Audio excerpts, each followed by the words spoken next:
Hey everybody, and welcome back to Kerbal Space Program RP-0. We are out on what's left of our launch pad after I loaded the vessel with our Artemis 3L. This is our latest attempt to land a crew on the surface of the moon and hopefully bring them to our surface station that we've been putting together for the last couple of episodes. We've already kind of run past our optimally desired relative inclination, and it's creeping ever higher. So we're just going to go ahead and get this off the pad and see what we can't get accomplished here. So ignition sequence start. Looks green across the board. Let's get these clamps off. And we are moving. Tad bit slow at first, but those RS-25s do take a little bit longer to get spooled up. Of course, we've been prototyping this this rendition of the DN5.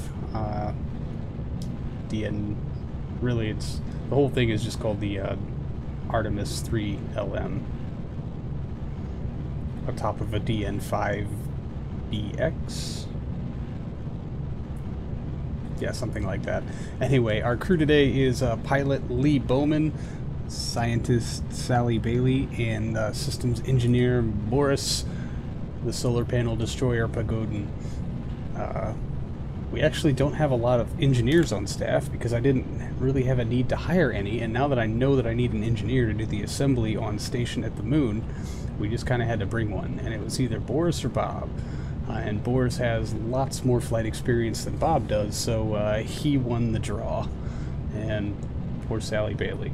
Other than our orbital station, this is her first, I don't know, I can't really call it a real deployment. That space station is certainly a real deployment, but this is her first trip out to the moon in any capacity, so I do imagine she's a little nervous, but she's in good hands. Bowman's a good qualified pilot, and I'm sure he'll be able to pull this off with very few hiccups. So I'm just going to go ahead and get this to orbit, and I will pick all of you up there. All in all, it was a pretty stable flight. We're still working a few of the kinks out of this launch vehicle, particularly the fuel mixture for the boosters, which have two different engines, the E1 and the RD-171M. So once we get all of that sorted out, and you'll see me bringing up here the fuel levels. That bottom tank now is entirely kerosene, which I was hoping would just be right around correct. It was actually more correct, or more closer to, I guess, stoichiometric would be the term I'm looking for, than the previous version. So we did get a few more meters per second out of those boosters before separation, but we're still just, instead of being way heavy on liquid oxygen, we're a little light on it. As you'll see, there's still a little bit of kerosene left in those tanks right before booster set, but we're ever improving this vehicle's capacity to orbit. Every little change helps things along a little bit more. There was our escape tower set. We're now in abort to orbit mode should anything go wrong with our core stage. But so far, these RS-25s have proven to be exceptionally reliable. I actually don't remember if they're monitored by test flight or not, but I've been kind of strictly adhering to the around 9 minutes burn time for them. I think I exceed 9 minutes by just a few seconds here or there, but I do believe they are rated for right around a 10-minute burn, which puts us well below threshold for running them past their rated service life. And we will try to deploy our antenna, although it is claiming it is stowed, which is extra weird because it's nowhere near stowed by absolutely anything. It's been exposed this entire time. Anyway, I've forgotten to correct for inclination again, so I'm making a few of those adjustments here and there, but we do have excess delta V, especially from our HG3 upper stage, the B stage on this rocket, so I'm not overly concerned with a little bit of inefficiency here or there, especially in our ascent profile. It's all something that we can correct for, and it's not like we're going a whole great distance. It's just the moon, and I'm actually rather relieved. And there goes core stage set, a little spin from those boosters, entirely unintentional. Good light on the HG3, and we're just got about a kilometer or so to go before we hit orbit, but I'm kind of relieved to be in a place where I can say we're just going to the moon in RSS, kind of forgetting how much of a challenge that has been in the past, but I guess most of that is due to the tech advancements. It's still difficult. It's just made easier with good engines. Alright, there it is, 218 by 182. That's not bad. We got 3.566 kilometers per second left in the tank. That should be more than enough to get us en route to the moon. So let's just see how long we need to park these guys in orbit before they can get there, and the answer appears to be next to none. No, I do not wish to set as target. I wish to plot nodes, thank you. Add maneuver, let's see what we got here. And we'll just try to angle that around and tug on this node for a while and see what we can't buy ourselves. Not too bad. All right, let's focus view out here and see what kind of corrections we can make to bring this in just a little bit.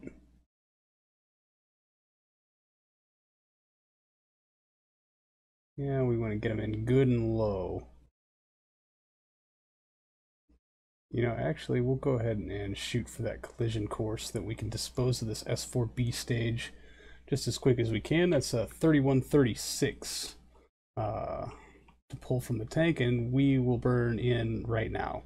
It says the node's in 5 minutes, the burn will take 7. It's probably going to chew up a little bit of that. Man, we could have just gone direct descent. We could have just kept this stage lit practically and just gone for it. That would have been kind of cool. Come on. Yeah, oh, so heavy. Takes so much thruster to move stuff.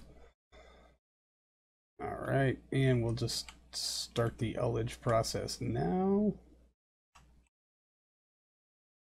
I suppose. Let's see what that HG3 is telling us, because we have one ignition. Very stable, so light it up. Good light. Alright, now we can point at the node more directly. Man. I really should have paid more attention to that. If I had known that I could have done this all in one burn, I totally just would have gone for it. Oh boy. Am I too low to pull this off? So we are descending now.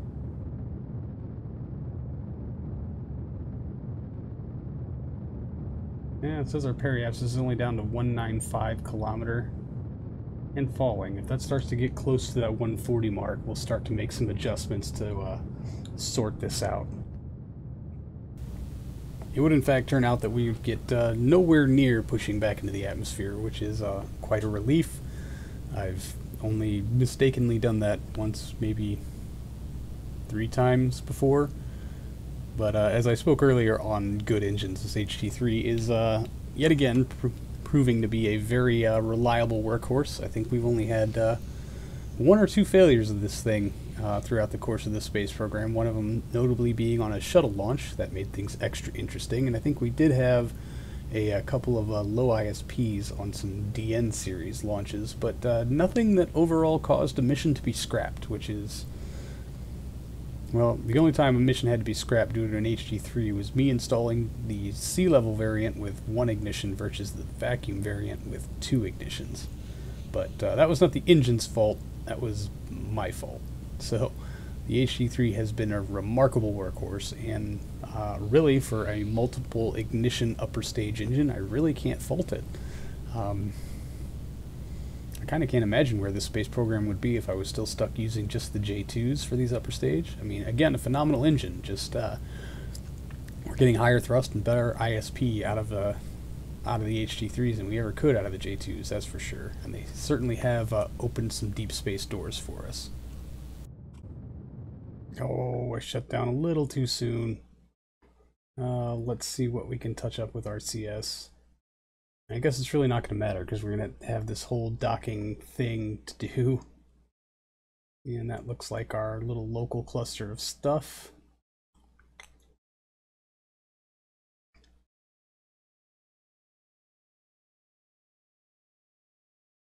Yeah, we got plenty of RCS fuel, just no more ignitions for that HG3. So, if you're wondering why we're doing this, but the good news is it doesn't take a whole lot to adjust this down.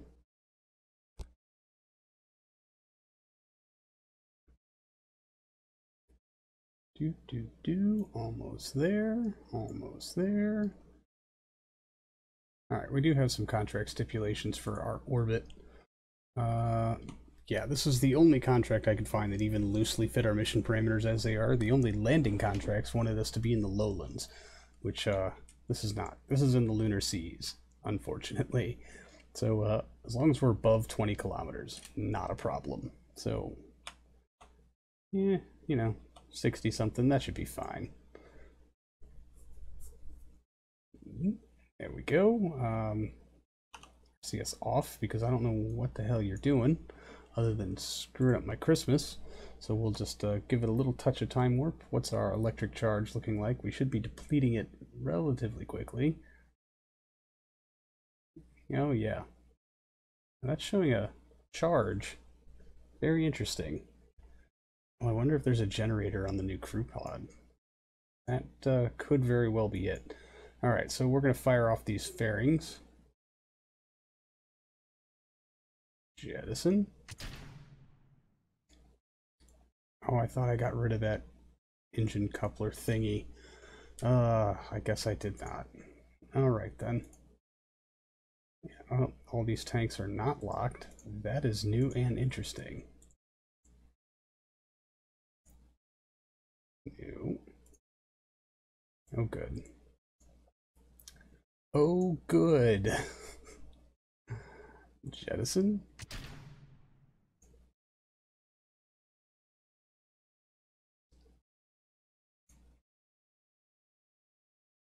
Yeah, and there's, oh no, that should be the tank. Yeah, okay, that one's locked. That's good.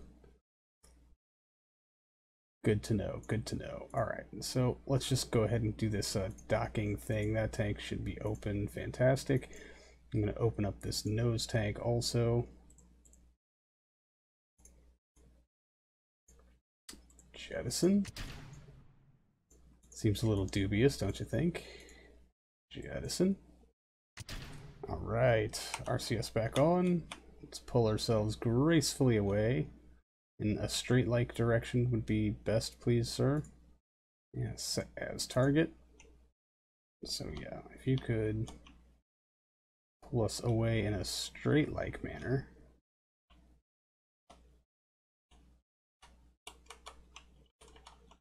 Or not, whatever.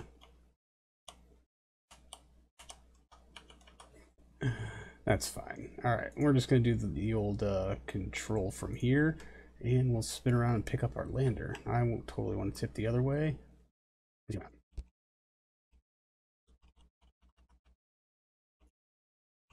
Yeah, wow, how did we get so incredibly off course here? Well, I'll tell you how. I never went back and rebalanced this thing with the RCS build aid that I've managed to learn a lot about how to use now. And I guess before we deploy an Artemis craft anywhere else, it would be probably something that we should definitely consider doing. It would make maneuvers like this a whole lot less painful, especially if we get rid of some of that yaw and pitch discrepancy when trying to translate laterally.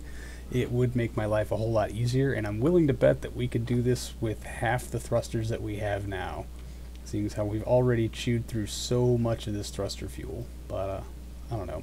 Fuel is something that we have in excess of. This is still the Artemis 3 variant, which is designed to go to Mars. Just sending it out to the moon was something that we had the Artemis 2 for, which was considerably smaller, considerably lighter, but did not have the staying power that this Artemis 3 does, nor did it have, I don't know, kind of the deep space capabilities. Although it might have been a little easier to dock, and I'm kind of doing it the cheaty way by switching over to the B section and tipping it in. That won't stop me from scratching some paint, though. Just a little bit of a nudge, and I'll work ourselves into a better position, although I have imparted a little bit of rotation onto the B stage. It looks like it is trying to correct for itself. No big deal. I'll still just be way off course, as per usual. But eventually we'll get a pretty good alignment, and we'll just nudge ourselves on in. This kind of docking should be textbook for me by now, but I'm still practicing. I'm still working on it. I like to think I'm getting better. That's what I tell myself anyway. docked. Finally. Jeez. Alright, let's check the map, see where we're going with this. Okay. That's not too bad. Let's just burn a little RCS fuel, put ourselves on an impact course so we can get rid of this S4B stage.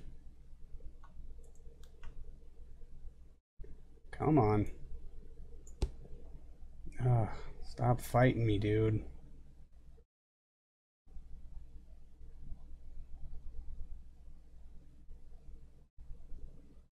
And there we go. RCS off. So it can stop screwing with me. Okay, so where did we burn all that fuel from, I wonder? This tank, definitely. Looks like our lander is pretty well topped off, so we will get what we can out of here. Not much, but it's something. In. Fantastic. And then decouple. RCS on and pull ourselves away. Why are we still connected? Jettison shroud.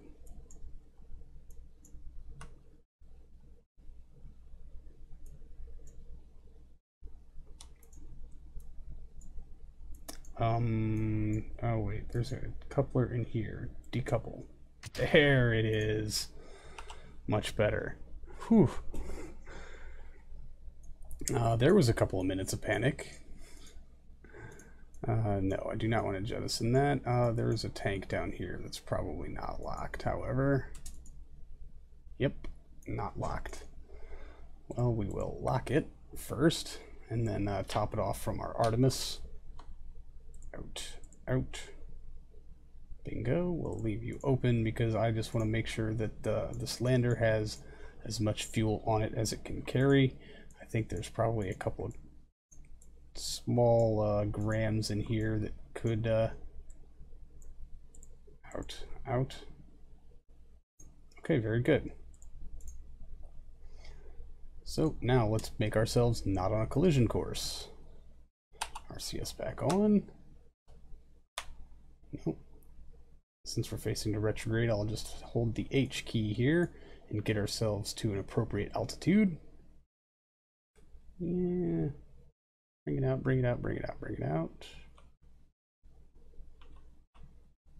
RCS off. 38 kilometers. Add maneuver. Let's see what it's going to take to get into a nice tight orbit here. 120. We can go a little lower. We make it easy for the lander as possible. 96. Let's just work that in a little better. 72. I like that. Apparently we have 297 meters per second. No, that's not true. Our big tank on the Artemis is still locked. Unlock. Yeah, 1,842. How much do we have if we close this off? Because I would like that to be our get home free fuel. 1365. More than double what we need. That is fantastic. So, okay. How is our electric charge now? We are still charging. That's fantastic. I guess this thing has a generator on it or something that is kicking out some electric charge, perhaps. Either way, doesn't really matter. Let's fold out our big panels here. Nope. Extend. Nope. Extend.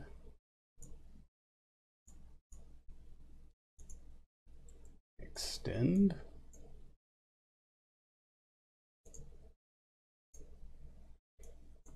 I mean, really, just we're already generating power. I don't know why technically we need these out, other than it's good form, I guess. And we'll just leave them in this nice slow spin so they can have some semblance of a artificial gravity, I guess. Their next maneuver is in 4 days. Not bad, really. Oh, wow, we used all that fuel. No. Yeah, because I would like this topped off because it is used primarily during descent. For stability purposes, provided of course I can click on it, whichever, out. I can't believe we burned through all that monomethylhydrazine already. That's a little depressing.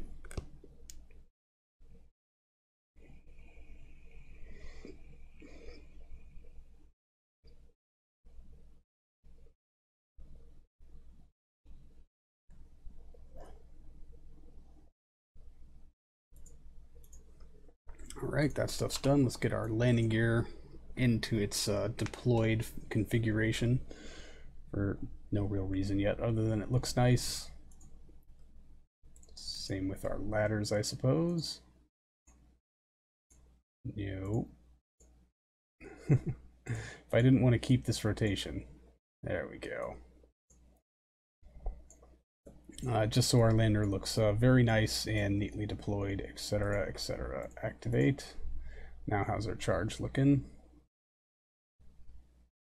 Yeah, okay, good. Charging, fantastic. So let's get them on out to the moon and placed safely in orbit, shall we? We'll just pretend that our time warping doesn't in fact kill the node.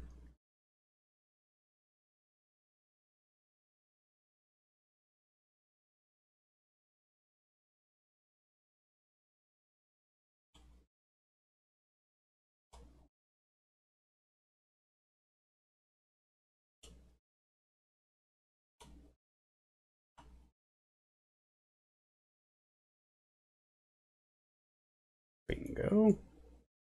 Periapsis is 43 kilometers. That's good. Let's bring them on in.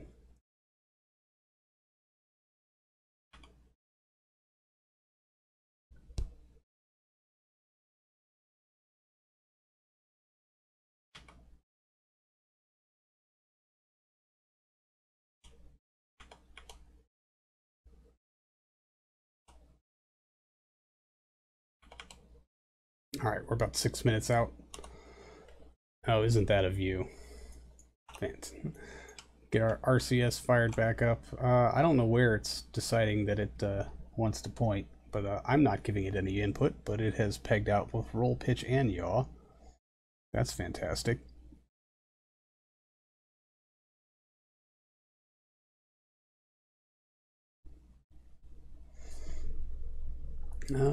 Let's make just sure for a second. Control from here.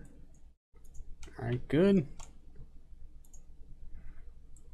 Activate our engine. Says node is in 5 minutes. I imagine this burn would take something like that.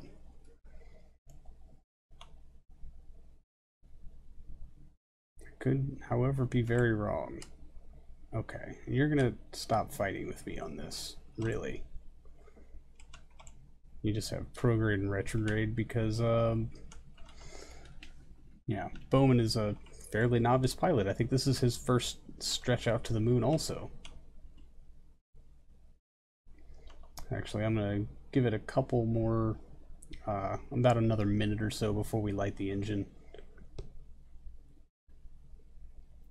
This is the lower we can get, the better off, but I figure it'll probably take about 5 minutes, perhaps. Alright, there we go. Let's ullage our service propulsion engine. It is ullaged and ignition. First light of this one, and so far so good. And of course the burn's going to take 10 minutes, so I was right on with my initial estimate of being 5 minutes ahead of the node, and then overly ambitious with this. So good for me.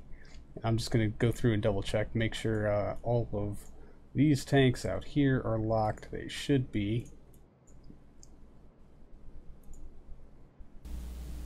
I guess it has been a while since I put such a low TWR vehicle in orbit of the moon. It's been a while since we've done anything at the moon involving such a heavy spacecraft anyway, so I should have gone with my gut and just started the burn 5 minutes out. There's orbital capture. It's not like this lander actually weighs about the same as all of the single-person and two-person landers that we've put down on the surface in the past. It's just that crew cabin holds more people, holds more life support, and does it with similar tonnage. And far fewer part count, much to the delight of my PC, I'm sure. Although it is quite used to dealing with multi-hundred part count vehicles and assemblies at this point, I think it holds up pretty well. But seeing as how we're getting way past the node, we're going to have to make an executive decision here about how to circularize this orbit most efficiently for some reason. Alright, well, we shut down our engine a little early. I think it's going to be a little bit more efficient if we just make this into a second pass. So, oops, yeah, that's not at all how I wanted it to go. But we will adjust this node out now that we've corrected it for an orbit, and see what it's going to take to do this on a secondary pass. 109.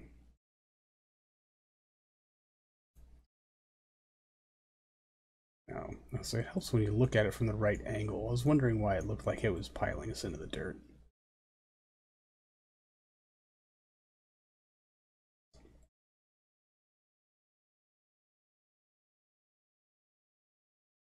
.59 by 43, we'll take that. That's 320 meters per second. It will take 3 minutes to do that burn, and it is in 8 hours, so we'll just take a lap. So RCS off for the time being, make sure we're not spending any unnecessary fuel, and we'll just enjoy the view.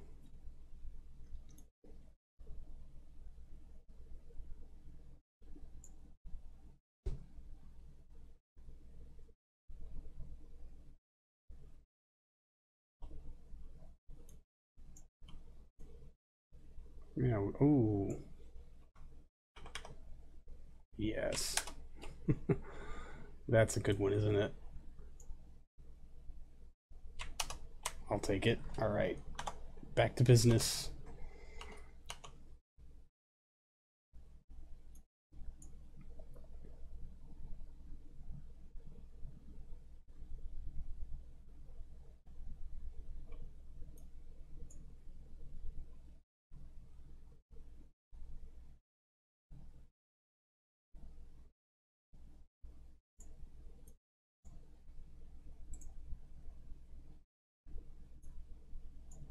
Let's say node in 4 hours.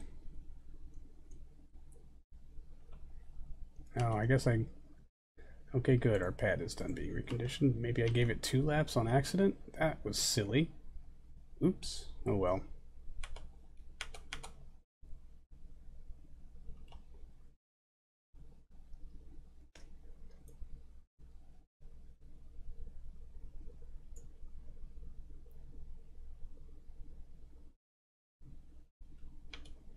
All right. We're about 3 minutes out from the burn. So we're just going to give this a couple seconds. I guess we should boot the RCS controller and start to ullage in that service propulsion engine. Yeah, there we go. Yeah, you know what? Let's just light it up. Yeah, good light, and this will correct out the rest of our orbit. And you know, always doing things in such a way that doesn't send us piling into the surface is generally my preferred method, at least for most missions, this one being included. Although it is a little weird doing a 2-pass circularization. I don't think it's something I've ever had to actually do before, although I guess it would have been a good thing to do in many missions past. I just opted not to. So maybe I'm doing myself a favor, although Delta V from the Artemis is certainly something that we have an excess of. I mean, not that it has enough to go anyplace else at this point, but it certainly has enough to make the circularization pass and have plenty left over to get us all home.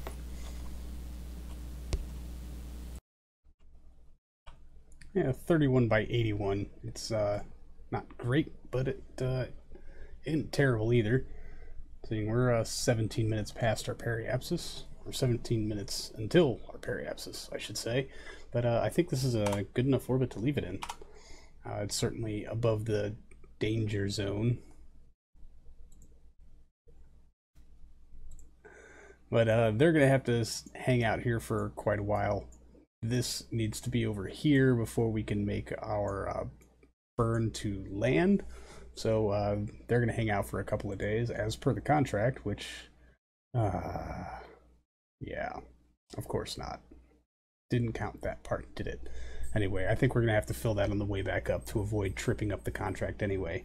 So that's going to do it for this episode, everybody. Thank you so much for hanging out. I really do appreciate it. And I will see all of you in the next one. So until then, see you later.